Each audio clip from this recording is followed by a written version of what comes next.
Bonjour, cette vidéo constitue la première partie du cours sur les séries. On y étudie un petit exemple, on y donne des définitions du vocabulaire qui a une grande importance dans ce chapitre, et on y étudie quelques séries usuelles ou de référence. Alors, je reprends les points suivis dans le polycopier. Grand 1, généralité, et un exemple. Alors, pour n appartenant à n étoiles, on appelle Sn la somme pour k égale 1 jusqu'à n des 1 sur 2 exposants k. Je vous laisse lire la référence historique au paradoxe de Zénon, qui s'intéresse comme ça à une distance chaque fois la moitié restante à parcourir. Alors, on sait que 1 sur 2 exposants k, c'est 1 demi exposant k. On a donc une formule bien connue, ou une égalité donnant cette somme. Premier terme moins premier terme sommé, moi j'aime bien la présenter de cette façon. Premier terme sommé moins premier terme non sommé divisé par 1 moins 1 demi. Je vous signale au passage qu'un demi n'est pas égal à 1, ce qui assure la validité de l'égalité. 1 moins 1 demi, c'est 1 demi. Après multiplication, on a 1, changement de 1 demi en son inverse, ça fait 2 fois 1 demi moins 1 demi exposant n plus 1, c'est-à-dire que Sn égale 1 moins 1 sur 2 exposant n. On a donc Sn qui tend vers 1. Donc vous voyez, ce qui est intéressant ici, c'est le lien qui existe entre, d'une part, la suite des Sn, suite qui converge vers 1, et la suite des 1 sur 2, alors présente ici, là, sous la forme des 1 sur 2 exposants k, ou alors la suite qu'on aurait pu encadrer comme ça, là, 1 sur 2 exposants n quand n appartient à n étoiles. Alors l'une est la série associée à l'autre. Alors d'abord une petite notation, vous voyez que quand Sn tend vers 1, quand n tend vers plus l'infini, alors que Sn est défini comme la somme pour k égale 1 jusqu'à n d'une quantité ne dépendant que de k, on écrira, là peut-être presque déjà fait, somme pour k égale 1 jusqu'à plus l'infini des 1 sur 2 exposants k égale 1. Je l'ai fait en TD dans quelques exemples pour vous signaler l'existence de cette écriture. Alors, on dira que la suite des Sn est la série de termes général un égale 1 sur 2 exposants n. On dit aussi que Sn est la série associée à la suite des 1 sur 2 exposants n quand n appartient à n étoiles. Oui, cette série a pour terme initial U1. Vous voyez quand on commence la somme à k égale 1. Alors, une notation qui peut s'avérer utile, qui n'est pas donnée dans le polycopier, mais qu'on emploie souvent, on pourra noter comme ça, somme sans borne, ou avec, ici, puisqu'on signale que l'on somme qu'à partir de n égale 1, des 1 sur 2 exposants n. Ça, c'est une autre façon, regardez, alors, il faudra faire attention à cette notation, mais elle est quand même assez courante, hein. On écrit une somme comme ça, sans borne en haut, parfois même sans n supérieur ou égal à 1 quand il est clair qu'on commence à 0. Donc la série des 1 sur 2 exposants n, cette série. Donc il faut bien comprendre qu'une série, c'est une suite définie comme étant la somme, ou pour chaque n, Sn plutôt, son terme, et la somme pour k égale un terme initial jusqu'à n, des termes d'une autre suite. Une série est une suite. Alors, on ne pourra pas quand même la noter comme ça, là, cette série. Alors, celle-ci, puisque, alors, ce qu'on appellera ça s'appellera sa somme partielle. En tout cas, Sn tend vers 1, on dit que cette série converge vers 1. Et là encore, il y a un petit peu de vocabulaire, on dit que 1 est sa somme. On dira que 1 est la somme de la série des 1 sur 2 exposants n, si on somme à partir de 1. Alors vous voyez, attention à ces différentes notations, notamment celle-là, là, k égale 1 jusqu'à plus l'infini. Il faut s'assurer de l'existence d'une limite avant de pouvoir écrire des choses comme ça. Remarque, on a déjà vu que la somme pour k égale 1 à plus l'infini des 1 sur k carré existe. C'est la limite quand n tend vers plus l'infini de la somme pour k égale 1 jusqu'à n des 1 sur k carré. Et cela, ça vaut pi carré sur 6. En revanche, attention, la somme pour k égale 1 à plus l'infini des 1 sur k, ça n'existe pas. N'existe pas. Si on s'intéresse à la quantité somme pour k égale 1 jusqu'à n des 1 sur k, cette quantité tend vers plus l'infini quand n tend vers plus l'infini. Donc attention avant d'écrire des choses comme ça là. Il faut s'assurer de la convergence d'une certaine suite. Suite en l'occurrence, qui est la série associée de termes général 1 sur n ou associée à la suite des 1 sur n. Voilà pour ce petit exemple. On va mettre en place le vocabulaire général dans le point suivant. Les définitions donc et les premières propriétés concernant les séries. Alors, on appelle K le corps R ou le corps C.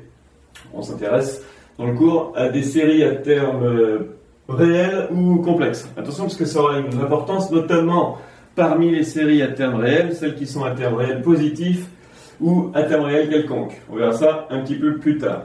On considère une suite U, j'ai appelé U un peu plus loin, des UN pour n appartenant à grand N, donc une suite d'éléments de K, une suite de réels ou une suite de complexes. Alors, pour n appartenant à grand N, on généralise le procédé de l'exemple, on pose grand Sn égale somme pour K égale 0 par défaut, là, on commence à 0 jusqu'à n des UK. On dit alors que la suite des Sn quand n appartenant à grand N, c'est la série de termes général UN. On retrouve les mots introduits tout à l'heure, série et terme général. On dit aussi parfois la série associée à la suite U des UN quand n appartenant à grand N. Et d'autre part, pour n appartenant à n, donc, on dit que Sn, alors le scalaire qui est là, Sn c'est un scalaire, c'est la somme partielle d'ordre n, de cette série. Alors, cette série, une des façons de la noter vraiment complètement, c'est de dire ici, là, Sn, n appartenant à grand N, ou bien si on veut rappeler à l'intérieur de la parenthèse ce que vaut Sn, on écrit tout ça. Parenthèse, somme pour k égale 0 jusqu'à n des UK, quand n décrit grand N. Alors, c'est parfois un peu long, je vous ai donné la notation qui est quand même assez souvent utilisée. On pourra noter comme ça, là, somme sans borne, avec UN, la série de termes général UN. Alors, il faut bien comprendre que ça, en fait, ça décrit une suite qui est vraiment celle-là, si on veut l'écrire complètement. Bon, on gagne en place et on écrit de façon plus synthétique, mais par contre, c'est un petit peu, faut faire attention à cette notation. Il faut bien se rappeler que ça désigne une suite. Alors, avec les notations qui sont au tableau, une proposition est presque immédiate, c'est que quand on a les Sn, on peut retrouver les U, alors, au rang 0 d'une part et au rang n supérieur ou égal à 1 d'autre part, de la façon suivante. Alors regardez, si on connaît les Sn, vous voyez que S indice 0, c'est la somme pour k égale 0 à 0 des UK, donc c'est U0. Et si on retourne l'égalité, U0 c'est S0. Et d'autre part, pour n supérieur ou égal à 1, regardez, si on somme pour k égale 0 jusqu'à n, mais qu'on retranche la somme pour k égale 0 jusqu'à n-1, il ne reste plus qu'un terme, c'est UN. Donc UN, c'est S indice n moins S indice n-1. Ça sera intéressant, ça donne le lien entre deux sommes partielles consécutives et le terme général, si on a pris n appartenant à grand N étoile, de notre série. Voilà pour ces quelques définitions. Poursuivons nos définitions. On dit que la série de termes général UN converge si et seulement si la suite, qui est égale à cette série, c'est-à-dire la suite des Sn pour n appartenant à la grand N, converge. Je vous rappelle ce que vaut le scalaire Sn, c'est la somme pour k égale 0 jusqu'à n des UK. Il est important de mettre k ici, comme indice. Alors, plutôt que de dire la série de termes général UN, j'écrirai souvent ça, ce qui veut dire, ce symbole signifie la série de termes général UN. Alors, la suite des Sn convergent, bon, c'est pareil que de dire si et seulement si il existe un réel. Alors j'ai mis un réel peut-être un petit peu trop rapidement. Il existe plutôt un scalaire S appartenant à K tel que donc Sn qui vaut la somme pour K égale 0 jusqu'à n des UK tend vers S quand n tend vers l'infini. Alors dans ce cas on dit que ce scalaire S là c'est la somme de notre série de termes général UN et on note comme dans l'exemple S égale somme pour K égale 0 jusqu'à plus l'infini des UK. Attention, un tel scalaire S n'existe que si la série des UN ou la série de termes général UN converge. Il faudra faire attention. Dans le cas contraire, autrement dit, si la suite des Sn diverge, on dit que la série de termes général UN diverge.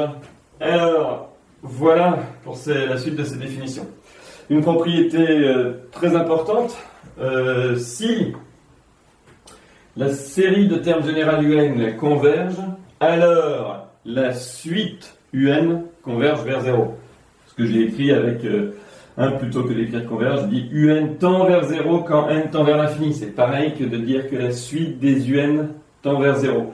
Et attention à cette propriété, c'est en si alors. Si alors, il n'y a pas d'équivalence.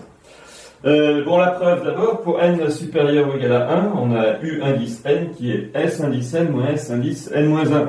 Donc, si Sn tend vers S quand n tend vers l'infini, par propriété d'opération, S indice n moins 1 et Sn ayant la même limite, Un tend vers la différence de cette limite, c'est-à-dire 0. Attention, je répète, c'est en si alors. Le fait que la suite des UN converge vers 0 est une condition nécessaire pour que la série de termes général UN converge, mais pas suffisante. L'exemple qu'on prend tout le temps, c'est que 1 sur n tend vers 0 quand n tend vers l'infini, mais la série de termes général 1 sur n diverge. On l'a vu plusieurs fois. Si vous posez hn égale somme pour k égale 1 jusqu'à n des 1 sur k, cette quantité hn tend vers plus l'infini quand n tend vers l'infini. Autrement dit, un réel S qui serait sa limite n'existe pas. Donc attention, une condition nécessaire de convergence de la série, c'est que le terme général tende vers 0. Nécessaire, mais pas suffisante. J'ai terminé le tableau précédent en disant que si la série des UN, la série de termes général UN converge, alors UN tend vers 0. Par contraposition, si UN ne tend pas vers 0, alors la série de termes général UN diverge. Ça concrétise ce que j'ai dit, c'est-à-dire que le fait que UN tende vers 0, terme général tend vers 0, c'est une condition nécessaire. Si elle n'est pas remplie, alors la série diverge. Condition nécessaire de convergence, hein. Je complète ma phrase. Alors, dans ce cas, ça porte un nom particulier. Là encore, il y a du vocabulaire dans ce chapitre. Dans ce cas, c'est-à-dire que quand la série de termes général UN diverge parce que UN ne tend pas vers 0, on dit que cette série diverge grossièrement. Alors, je fais un exemple ici, 1, puis un exemple 2, sur les deux séries sur lesquelles j'ai insisté dès le premier tableau. La série de termes général 1 sur n et celle de termes général 1 sur n carré. Alors, montrons que celle de terme général 1 sur n diverge. Alors, vous voyez qu'elle, c'est marqué à la fin, elle diverge, mais elle ne diverge pas grossièrement. En effet, si un c'est 1 sur n, un tend vers 0 quand n tend vers l'infini. Donc celle-là sera divergente, mais pas de façon grossière. Alors, on prend un égale 1 sur n pour n supérieur ou égal à 1. Bon, réglons tout de suite le problème des premiers termes. Ça n'a pas d'intérêt de faire la différence entre sommation à partir de 0 et de 1. L'idée, c'est que si les termes ne sont pas définis à partir pour les premiers rangs, on les remplace par 0. Donc ici, par exemple, si on veut absolument sommer à partir de 0, on n'a qu'à dire que U0 égale 0. Je reviendrai là-dessus dans un instant.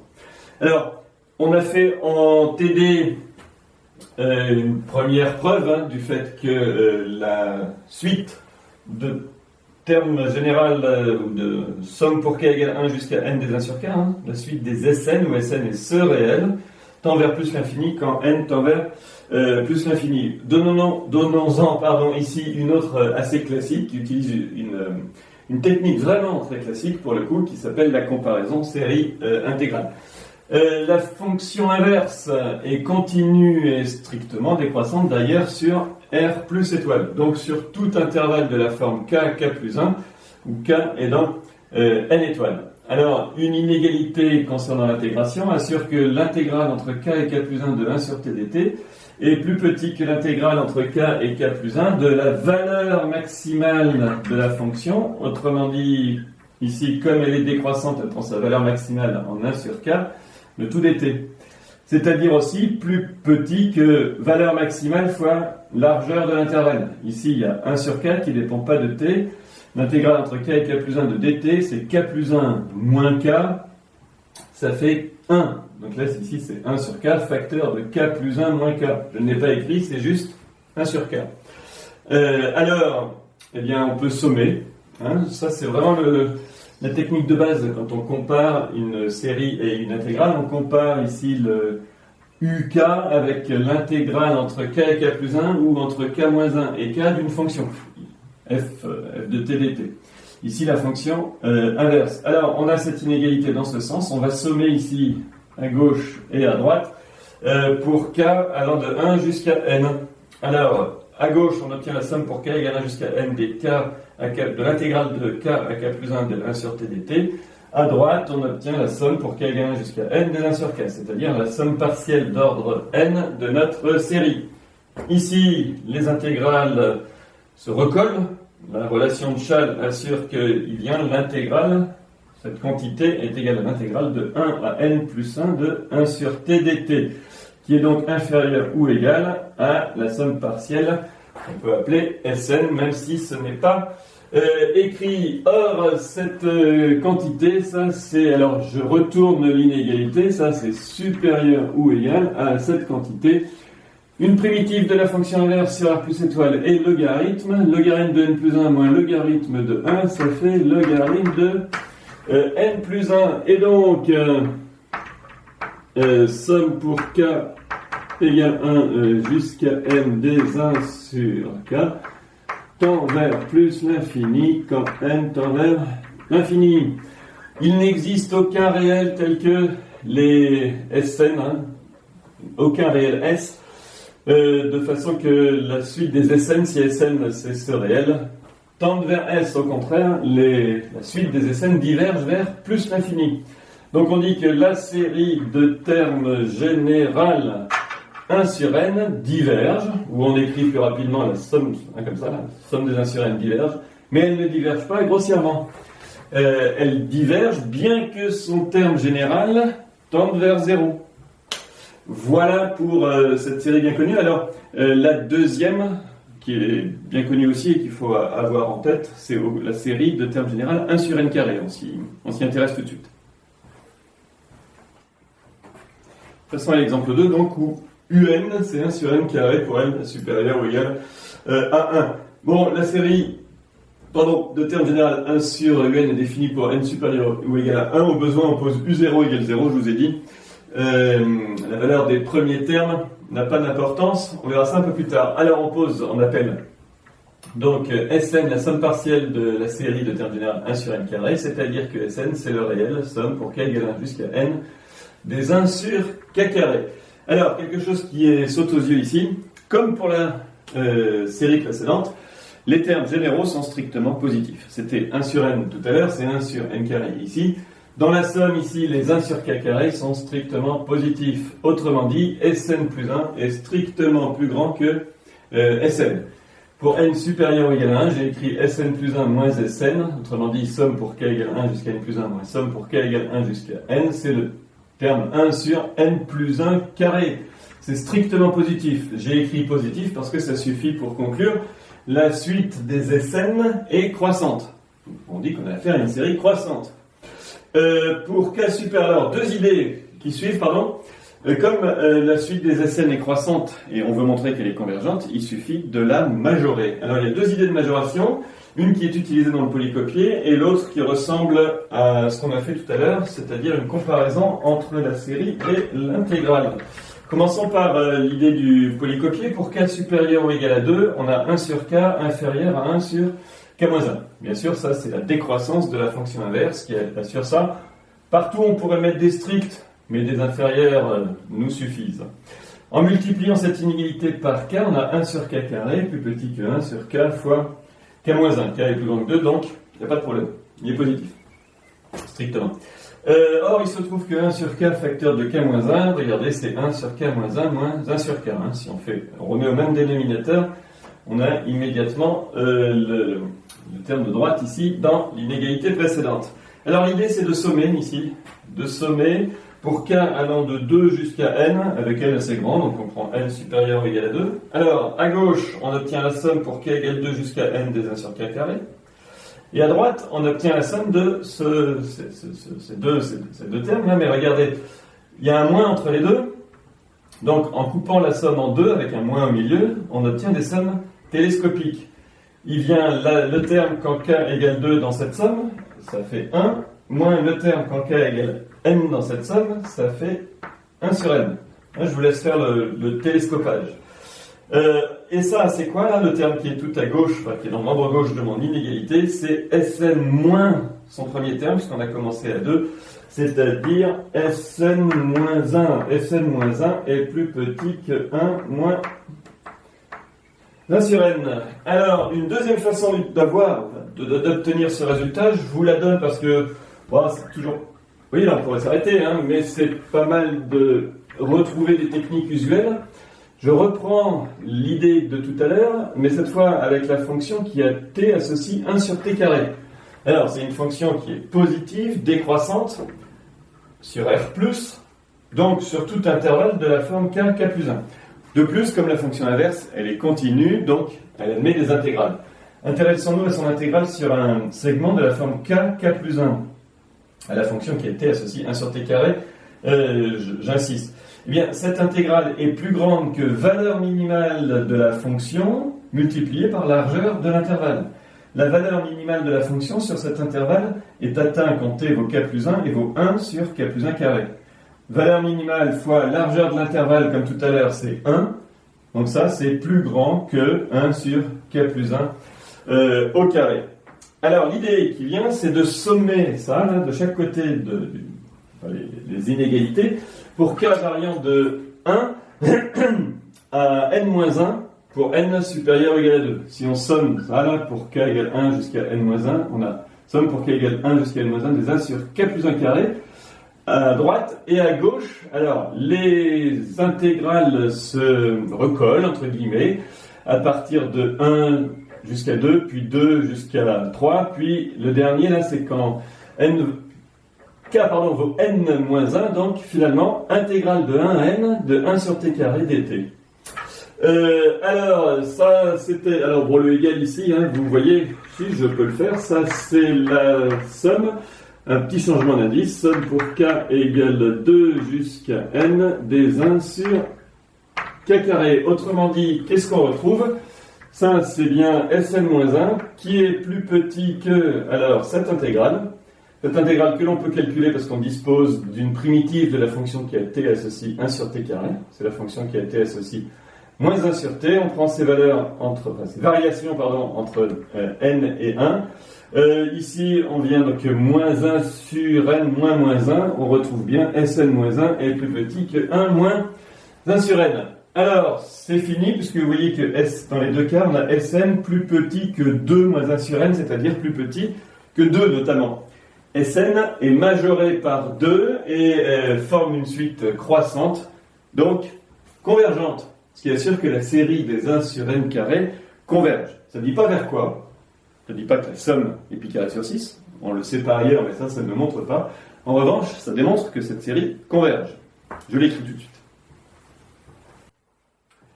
Alors, je termine l'exemple en disant que, je vous rappelle, la suite des Sn est croissante, et pour tout n supérieur ou égal à 2, on a montré que Sn est inférieur ou égal à 2 moins 1 sur n, et donc inférieur à 2. Alors, la suite des Sn est croissante et majorée par 2. Conclusion, elle converge. Donc, je vous rappelle que la suite des Sn, c'est la série de termes généraux 1 sur n carré. cette série, la série des 1 sur n carré, converge. Alors, une petite remarque. Parfois ici, on rajoute n supérieur ou égal à 1. Bon, on peut faire ou ne pas le faire, je vous explique. Si les scalaires un ne sont définis que pour n supérieur ou égal à p, ce qui était le cas ici, parce qu'on a posé successivement dans l'exemple 1, un égale 1 sur n, et dans l'exemple 2, un égale 1 sur n carré.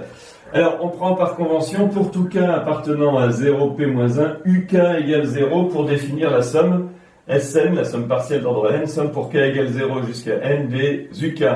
Remarquez que dans ces cas-là, elle veut aussi somme pour k égale p jusqu'à n des uk.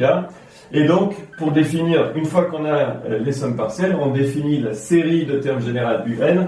Un petit rappel, hein, ça c'est une notation qui n'apparaît pas dans le polycopier, qui veut dire la série de termes général un, et on a dit que c'était la suite des sommes Sn partielles quand n appartient à grand N. Alors, une petite remarque, parfois, on pourra, vous voyez, noter la somme de termes général un où n est supérieur ou égal à p. C'est-à-dire que dans le premier cas, Sn c'est défini par ça et ça existe pour n appartenant à grand N. Dans le deuxième cas, Sn c'est ça et ça existe pour n supérieur à p. Vous comprenez bien qu'en fait, la convergence de cette série ne dépend pas du fait qu'on considère ou pas ces premiers termes. D'accord ? Donc, bon, les deux notations sont convenables. Vous utilisez celle que vous voulez. Mais enfin, bon, ça, quand on dit la série de termes générale 1 sur n carré, il est bien entendu qu'on commence à sommer à partir de 1. Voilà, on passe au point suivant concernant le reste d'une série convergente. Alors, donnons donc la définition de la notion de reste d'ordre n pour une série convergente. Alors, soit U, une suite, alors c'est U appartient à K exposant n, hein, ça veut dire U c'est une application de grand N dans K, donc U c'est la suite des UN où n appartient à grand N, hein, c'est le moyen le plus condensé d'écrire UN où n appartient à grand N.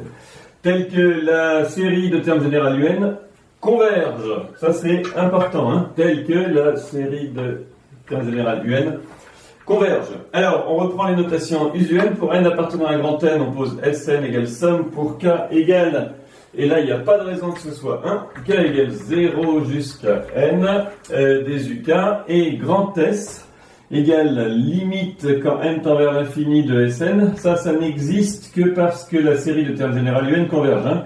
Donc la suite des Sn admet une limite.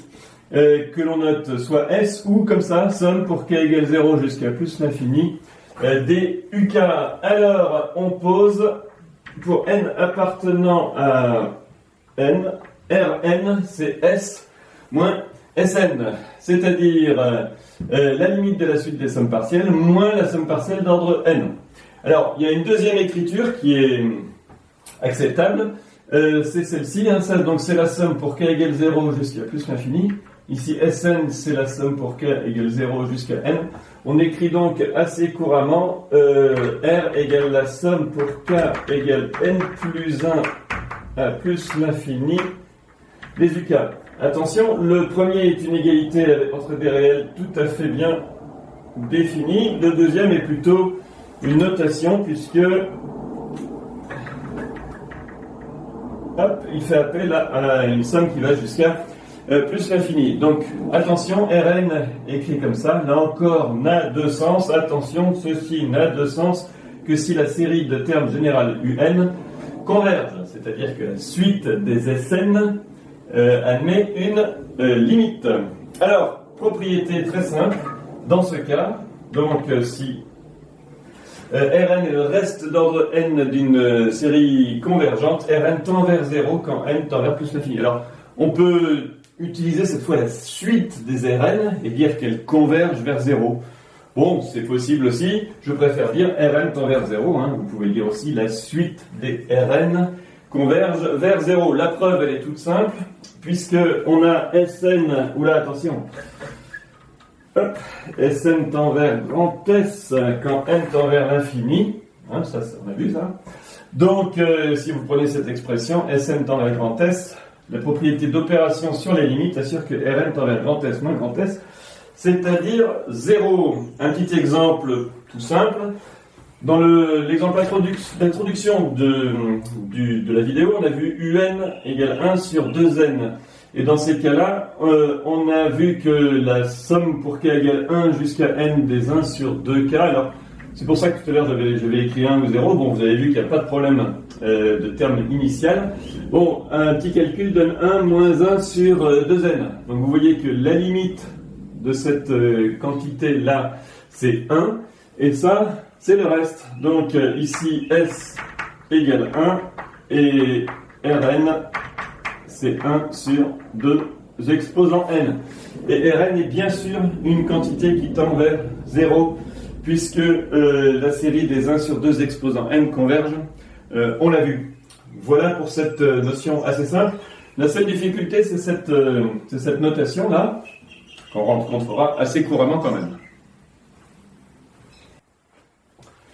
Passons au point 1.4 qui donne quelques propriétés sur les séries et notamment des propriétés d'opération sur les séries.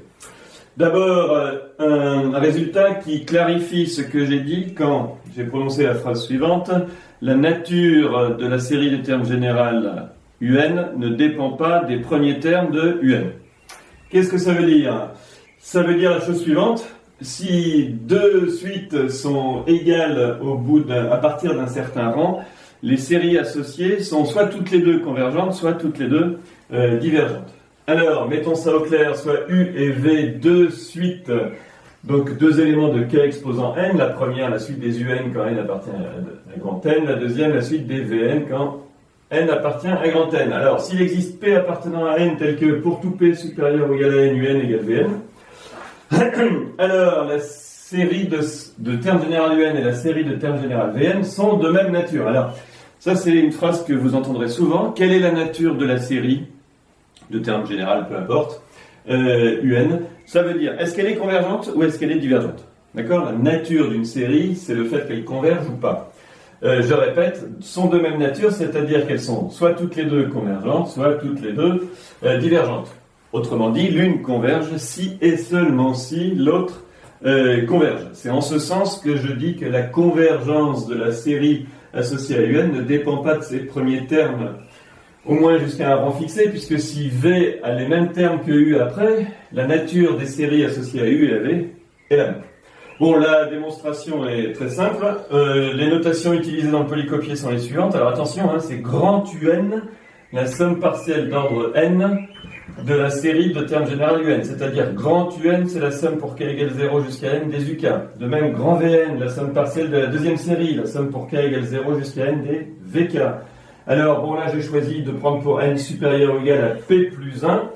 Vous voyez que vous avez UN, c'est la somme pour k égale 0 jusqu'à p moins 1 des UK, plus la somme pour k égale p jusqu'à n des UK. De même, Vn, on peut couper la somme partielle d'ordre n en deux morceaux. D'abord, les termes d'indice entre 0 et p moins 1, puis la somme des termes d'indice entre p et n. Mais ces deux quantités-là sont égales, puisque tous les VK sont égaux aux VK. La somme des UK vaut la somme des VK. Autrement dit, UN moins ce scalaire égale Vn moins ce scalaire. Ce scalaire, d'ailleurs, vous le reconnaissez, c'est la somme partielle d'ordre P-1 de la première série. C'est donc grand U indice P-1. Ce scalaire-là, c'est grand V indice P-1. D'où l'égalité que j'ai écrit ici. Grand UN moins grand U P-1 égale grand Vn moins grand V P-1. Ça, c'est pour n supérieur ou égal à P plus 1. Mais ça, si on a cette relation pour tout n supérieur ou égal à P plus 1, si UN, grand UN, si la suite des grands UN converge, c'est-à-dire si UN tend vers un scalaire fixé, Vn aussi, et réciproquement, si Vn tend vers un scalaire fixé, Un aussi. Donc on peut dire que la suite des UN converge si et seulement si la suite des grands Vn converge. Je répète, la suite des grands UN converge si et seulement si la suite des grands Vn converge. C'est-à-dire exactement, la suite des grands UN, c'est la série de termes général UN, et la suite des grands Vn étant la série de termes général Vn, les deux séries sont de même nature. Convergent, l'une converge et seulement si l'autre convergent. Voilà qui explique la phrase que j'ai prononcée tout à l'heure. On passe maintenant à la propriété concernant les opérations.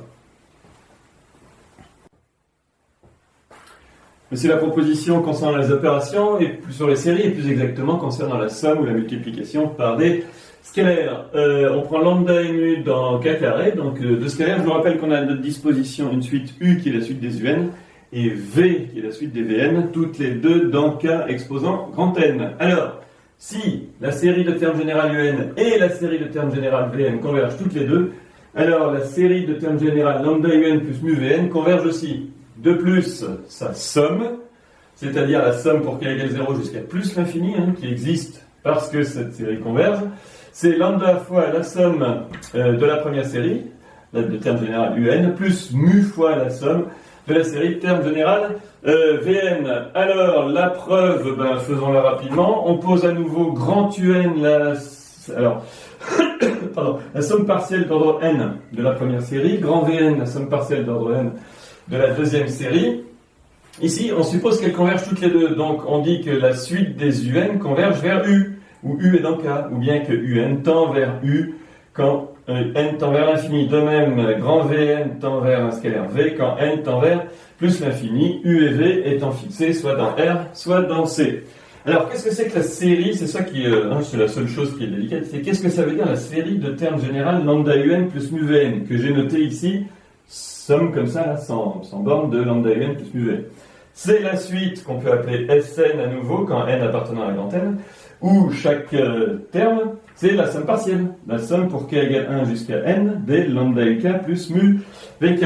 Mais ici, ça c'est une somme tout à fait finie. On a le droit ici, puisque lambda ne dépend pas de k, alors d'abord de couper la somme en deux, parce que la somme est associative, puis après, par distributivité, comme lambda ne dépend pas de k, dire que Sn c'est lambda fois la somme pour k égale 1 jusqu'à n des uk, plus mu fois la somme pour k égale 1 jusqu'à n des vk. Donc vous voyez qu'en fait Sn c'est lambda grand un plus mu fois grand Vn. Je ne l'ai pas réécrit, on va écrire ici lambda fois grand un plus mu fois grand Vn. Alors, tac, Vn. On en déduit que, comme on a les propriétés qui sont là, Sn tend quand n tend vers l'infini, vers lambda u plus mu v, ce qui permet de conclure. Alors, pourquoi on peut conclure? Parce que les sommes partielles admettent une limite finie. La somme partielle admet une limite finie. Somme partielle de quoi? De la série de termes général lambda un plus mu vn. Et si les sommes partielles admettent une limite finie, c'est que cette série converge. De plus, cette limite est quoi? Lambda u plus mu v. U, c'est bien ça. Et v, c'est bien ça. Ce qui termine cette petite preuve. On poursuit avec une proposition qui concerne, les suites complexes. Donc soit U, la suite des UN pour n appartenant à grand N, appartenant explicitement cette fois à C exposant N. La proposition, la voici. Donc la série de termes général UN et la série de termes général UN conjugués sont de même nature.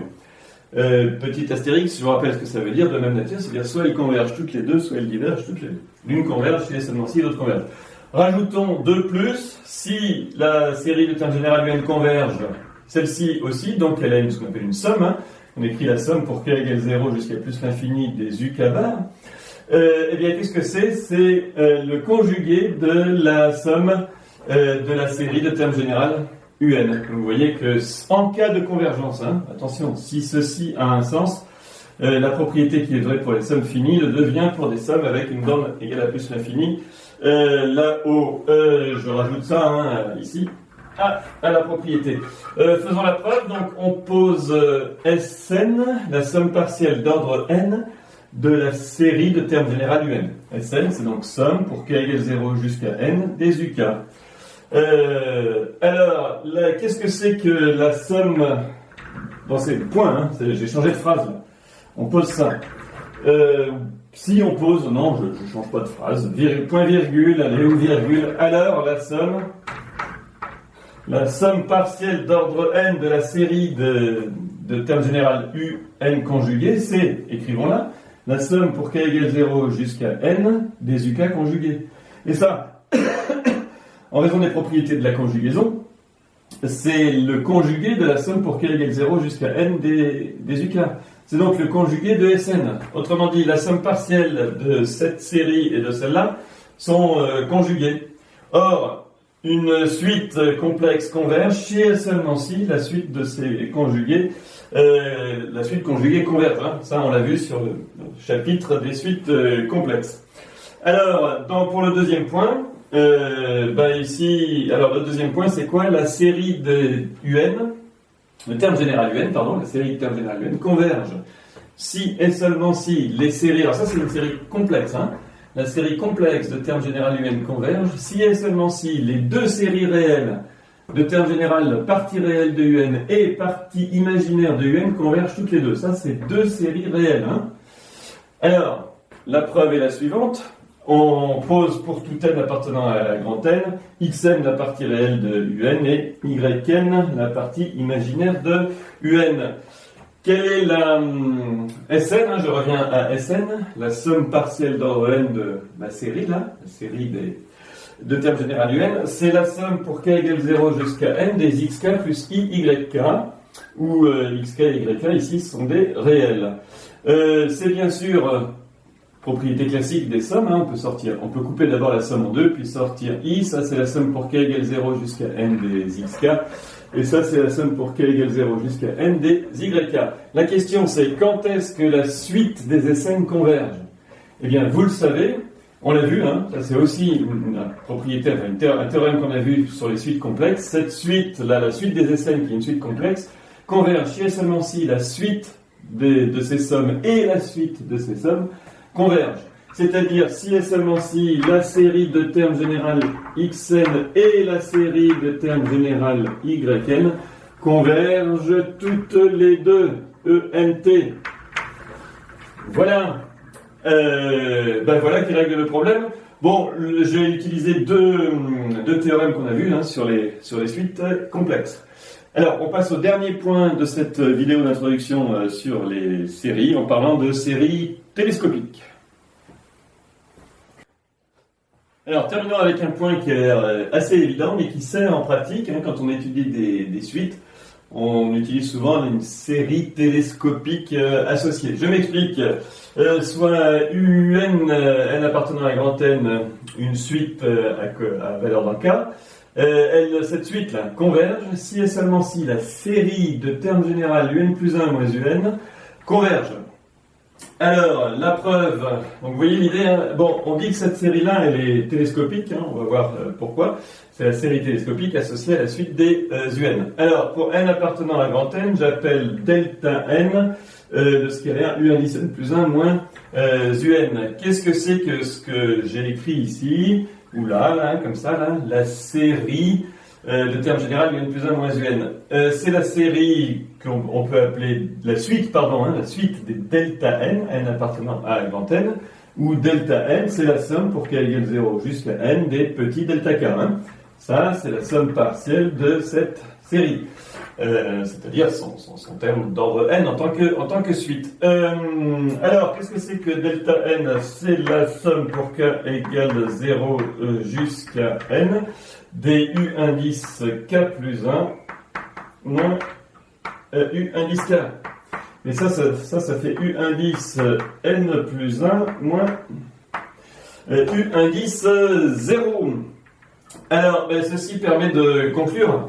Regardez, l'idée c'est que si la suite converge, la suite des UN converge, un plus 1 tend vers une limite finie quand n tend vers l'infini, donc delta n aussi, et si la suite delta n converge, cette série-là converge. Réciproquement, si la série converge, c'est delta n qui a une limite finie. Bon, de même, on pourrait écrire, hein, puis et aussi, vous pouvez écrire pour n